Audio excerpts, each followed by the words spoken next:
আলোকিত শিশু কণ্ঠ পরিষদ মাদ্রাসা কালামুল মাজিদ ওয়া ফুরকানুল হামিদ কুতিবা আলাইকুমুস সিয়াম কামা কুতিবা আলাল লাযিনা মিন ক্বাবলিকুম লাআল্লাকুম তাত্তাকুন ওয়া আলাইহিস সালাতু ওয়াস সালাম আসসালামু লি ওয়া আযিজ ওয়া আনা আযিজি বিহি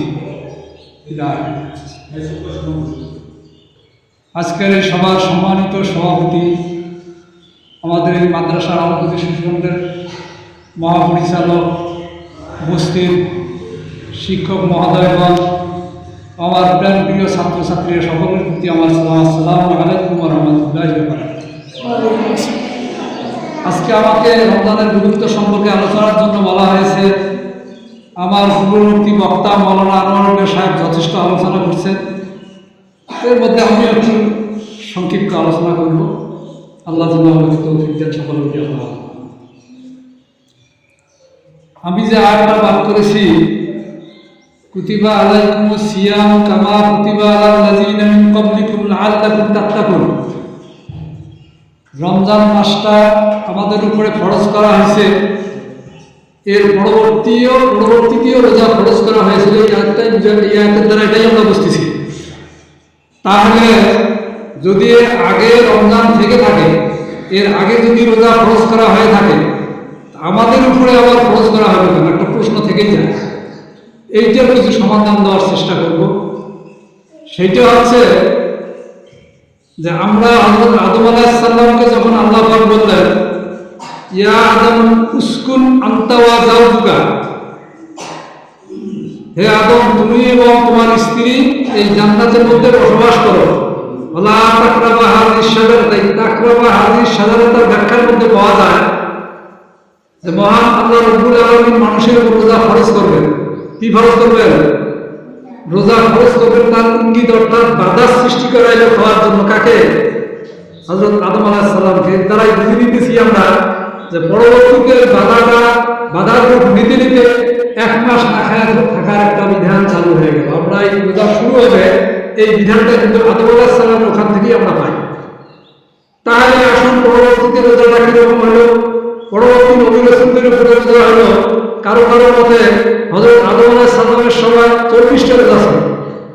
তার শেষ রোজাটা হচ্ছে আশুরার 10 তারিখের রোজা। তাহলে জিলহজ মাসটা পুরো রোজা, আর মুহররম মাসের 10 তারিখ পর্যন্ত রোজা। আবার কারো মতে রোজা মাসের 3টে, 13, 14, 15 যে 3টে রোজা, মাসের 3টে রোজা, অর্থাৎ বছরে 3 বার 36টি রোজা। কারো মতে 40টি।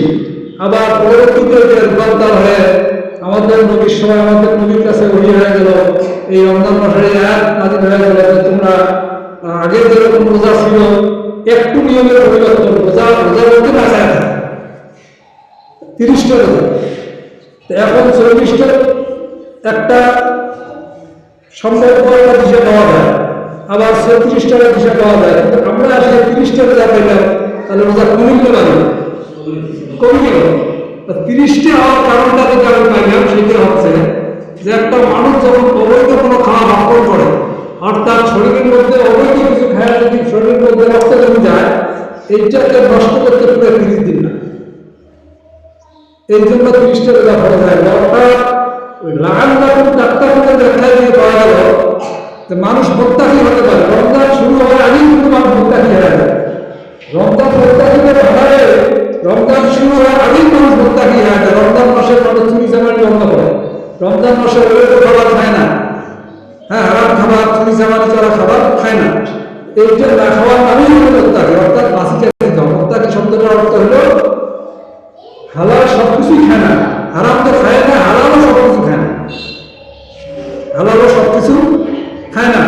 কারণ বিশ্বাস রহমতুল্লাহের সময় আমি দেখেছি কান্দিঘাটে একজন মানুষ বিশ্বাসের ভক্ত করে উনি রমজান ইফতার করার পরে খই খেয়ে খায়। কি খায়? খই খায়। আমি একবার ভাবিয়ে যে আমার অধিকার করতে সাধ্যকে বিশ্বাসের সাথে ওনার জিজ্ঞেস করে, চাষা আপনি খই খান, এত বিবাসিত থাকার পরে সারাদিন মহাহারে থাকার পরে খই খান কেন? উনি আর বললেন বাবা বুঝবেন না। আমি তখন মনে হয় যে না বুঝলে তো না বুঝে থাকি কিনা। চাষা আমাকে কম চাষা কেন বুঝবেন না? আমি যেন বুঝেন দয়া করে বুঝবো, ধরে বুঝবেন বেশ। উনি ফিট দেওয়া দেবে চাষা আমার একটু দয়া করে বুঝেন, এটা আমি কোনো সময় যদি মানুষকে বলি কি করবো কেন খুঁজেছি, এই তো তুই বলো যদি মানুষ বলে না জিবি না আমি জানতেছি। উনি তখন বলল যে রমজান মাসে ইতিকাফ করার জন্য আল্লাহর দরবারে আসছে সাতটার বিষয়ে সাতটা মসজিদে। আমি যদি পেট পুড়ে খাই, পানি খাই, ভাত খাই, রাত্রে বেলা বেশি খাবার খাই, তাহলে আমার হাজত পাবো, অর্থাৎ প্রস্তাব পায়খানা পাবো, তাহলে আমি আল্লাহর মুখের কথা শুনতে পারবো না। বিধায় আমি খই খেয়ে থাকি যাতে আমার প্রস্তাব পায়খানা না হয়। তাহলে রমজান আসলে মোটামুটি মানুষ, রমজান যে মানুষকে মোত্তাকি করবে, তাহলে একটা মানুষ রোজা থাকার পরেও না খেয়ে থাকার একটা সিদ্ধান্ত কিন্তু নেয়।